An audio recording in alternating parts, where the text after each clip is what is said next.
कि हम सब जानते हैं और हम इस चीज़ को मानते भी हैं और ये सबसे बड़ा सच है कि परिवर्तन ही जीवन है और परिवर्तन ही प्रकृति का एक सबसे ठोस नियम है। और समय समय के साथ में परिवर्तन होना भी जरूरी है, क्योंकि चीज़ें यथास्थान रहेगी तो उनमें बदलाव आना भी जरूरी है और कुछ परिवर्तन होना भी जरूरी है। लेकिन अगर ऐसे कुछ परिवर्तन जिससे हम लोग हमारा अस्तित्व ही खो दें, हम लोग अपनी संस्कृति ही खो दें या हम लोग अपना अभिमान ही खो दें, तो मुझे नहीं लगता कि ऐसे बदलाव की भी जरूरत होती है। एक छोटा सा मैं एग्जांपल देती हूँ, क्योंकि चीज़ें जो मुझे लगी और वो सही हैं, तो हमें सोचने की जरूरत है, समझने की जरूरत है, वरना ऐसे परिवर्तन अगर होते रहे तो कुछ नहीं बचेगा परिवार के नाम पे। एक छोटा सा मैं एग्जांपल देती हूँ।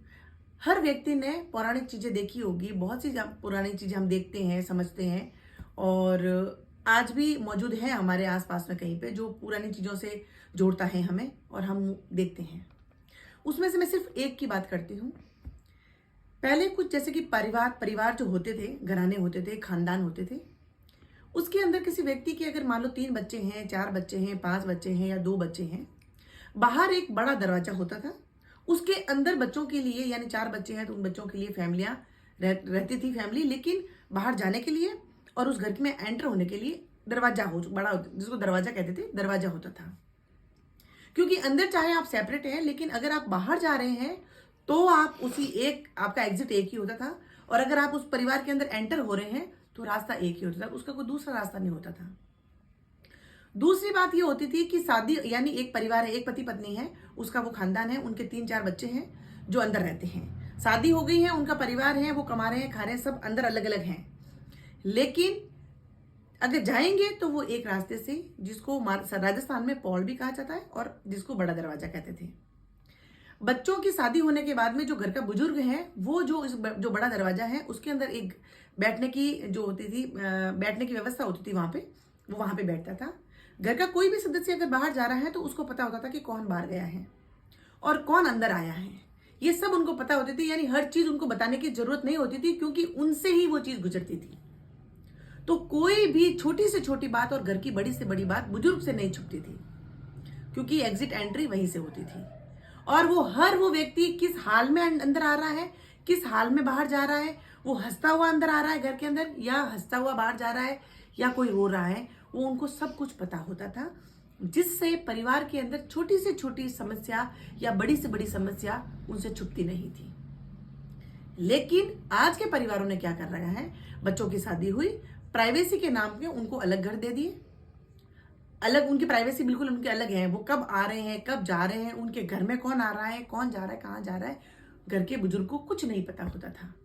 जिसकी वजह से क्या हो गया कि अपनी लाइफ में सब मस्त है, किसी की लाइफ में। इसी वजह से आज छोटे से छोटे बच्चे जो होते हैं, आज हम लोग क्या करते हैं, छोटे छोटे बच्चों के बेडरूम अलग हैं, हर बच्चे का बेडरूम घर में अलग है। ऐसा नहीं है कि कोई भी बच्चा कहीं सो सकता है, नहीं, कहते हैं प्राइवेसी। ये प्राइवेसी नहीं, ये जिंदगियां खराब करने का तरीका हम लोगों ने ढूंढ लिया है, क्योंकि हमें खुद को प्राइवेसी चाहिए, इसलिए हमने अगले को प्राइवेसी दे दी है। घर के बुजुर्ग को अगर ये भी बोले कि बेटे की या बेटी की लाइफ में क्या चल रहा है, घर के बुजुर्ग को आज कुछ नहीं पता होता। उससे क्या साबित किया, उससे हासिल क्या हुआ हमें, फ्रीडम। क्या हम इन चीजों को फ्रीडम कहेंगे? ये फ्रीडम नहीं है, ये एक इस पारिवारिक छूट, एक ऐसी छूट है जिसकी वजह से हर कोई निरंकुश हो गया है, उसके ऊपर अंकुश नहीं है, और हर कोई अपनी मस्ती में, अपने जीवन में इतना व्यस्त हो गया है और इतना डीप चला गया है, इतने डीप डार्क में चला गया है कि उसको कोई फर्क ही नहीं पड़ता है कि मेरे परिवार का सदस्य कौन, कहाँ है, क्या हो रहा है उसके जीवन में। जिसका निर्णय ये निकला है कि आजकल घर में बच्चा सुसाइड अटेम्प्ट भी कर लेता है, या घर का कोई सदस्य सुसाइड अटेम्प्ट भी कर लेता है, और हमें पता ही नहीं होता है कि उस हद होता है और उस व्यक्ति के दिमाग में क्या चल रहा है। इसीलिए हम ये कहें, और ऐसा आप सोचिए कि जैसा पुरानी व्यवस्था थी, आज भी वो व्यवस्था वैसी हो तो कितना अच्छा हो सकता है, कितने परिवार बच सकते हैं, और हर एक बात शेयरिंग से खत्म हो सकती है। किसी के दिमाग में थोड़ा सा भी अगर कोई प्रॉब्लम आए भी, वो शेयर करेगा तो उसको चीजें जो सॉल्यूशन मिल जाएगा। तो ये चीजें जो है, कहते हैं ना, हर व्यक्ति, हर जो हम कहते हैं ना कि हर चीजें से स्वतंत्रता मिलनी चाहिए, नहीं, स्वतंत्रता किसे मानते हैं? स्वतंत्रता वो होती हैं जो आपको अभिव्यक्ति करने की छूट देती हैं, आपको काम करने की छूट देती हैं, आपके विचारों को छूट देती हैं। ऐसा नहीं है कि आप निरंकुश हो जाएं और जिसके ऊपर अंकुश नहीं होता वो तो जानवर बन जाता है। और मुझे नहीं लगता कि आज के समय में एक व्यक्ति को जानवर कहना कहीं अनुचित है, कहीं ना कहीं उचित है। बहुत से हमारे समाज में ऐसे लोग हैं जो निरंकुश घूम रहे हैं और उनको आप जानवर भी कह सकते हैं, क्योंकि जानवरों जैसी हरकतें वो कर रहे हैं। इसीलिए मैं तो इन चीजों को मानती हूँ कि पुरानी बहुत सी चीजें हमारे परिवारों को, हमारी सभ्यता को, हमारी संस्कृति को बचा सकती है और उनको हमें लेके चलना चाहिए आगे से आगे, पीढ़ी दर पीढ़ी, और हमें आगे से आगे डिलीवर भी करना चाहिए कि हमने ऐसा किया है और हमारी जनरेशन भी ऐसा करे।